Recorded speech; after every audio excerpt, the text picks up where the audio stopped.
Tiga anggota TNI yang menabrak sejoli di Nagrek, Kabupaten Bandung, Jawa Barat disoraki warga saat gelar rekonstruksi. Setidaknya 5 adegan diperagakan dalam rekonstruksi kasus tabrak lari tersebut.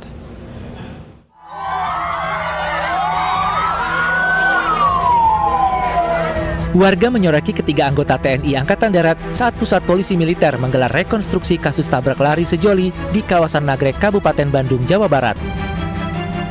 Puspom AD juga menghadirkan kendaraan replika dengan plat nomor asli milik pelaku dan sepeda motor korban, serta 2 manekin memerankan Handi Saputra dan Salsabila.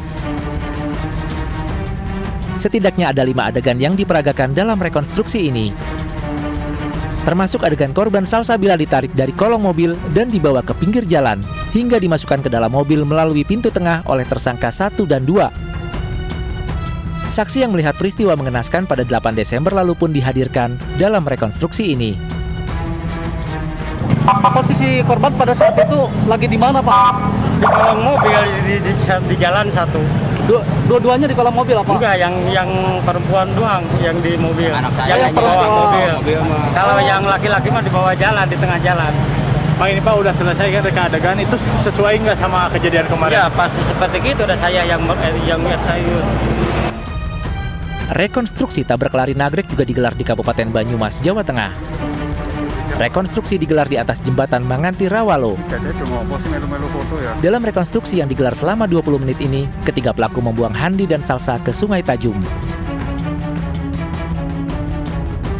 Setelah rekonstruksi selesai, tim Puspomat melanjutkan ke lokasi berikutnya.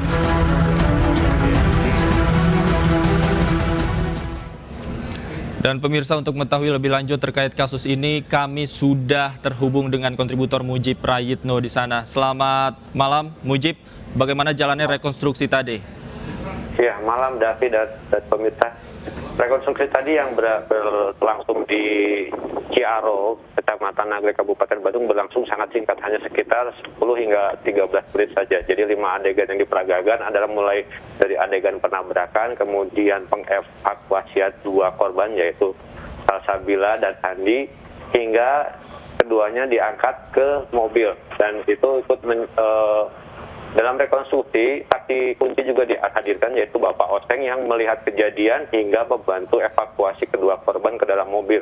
Sayangnya Bapak Oseng pada waktu kejadian tidak bisa ikut mengantarkan karena memang ditolak oleh ketiga pelaku yang langsung melarikan diri. Begitu, David. Baik, ada 5 adegan yang diperagakan dalam rekonstruksi. Apakah dari sini juga terlihat bagaimana peran masing-masing tersangka dalam kasus ini, Mujib? Iya. Sudah bisa dipastikan, jadi proses rekonstruksi adalah untuk pembuktian keterangan dari para saksi, kemudian juga keterangan dari para tersangka.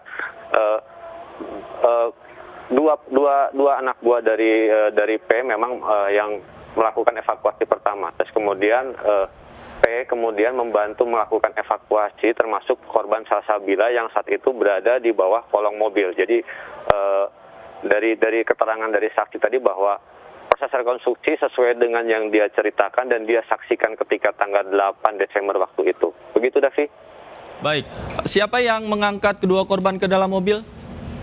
Iya, jadi dari penuturan tadi dari Pak Oseng itu terlihat bahwa bergantian. Pertama adalah tersangka 1 yaitu Kopda A yang membantu memindahkan korban Handi dari tengah jalan ke pinggir jalan. Kemudian Koptu A juga yang tersangka ketiga membantu menarik korban Salsabila yang berada di bawah mobil. Dan yang membantu semuanya adalah saksi kunci yang saat itu berada di lokasi yaitu Pak Oseng itu, dan kemudian membantu mengangkat ke dalam mobil.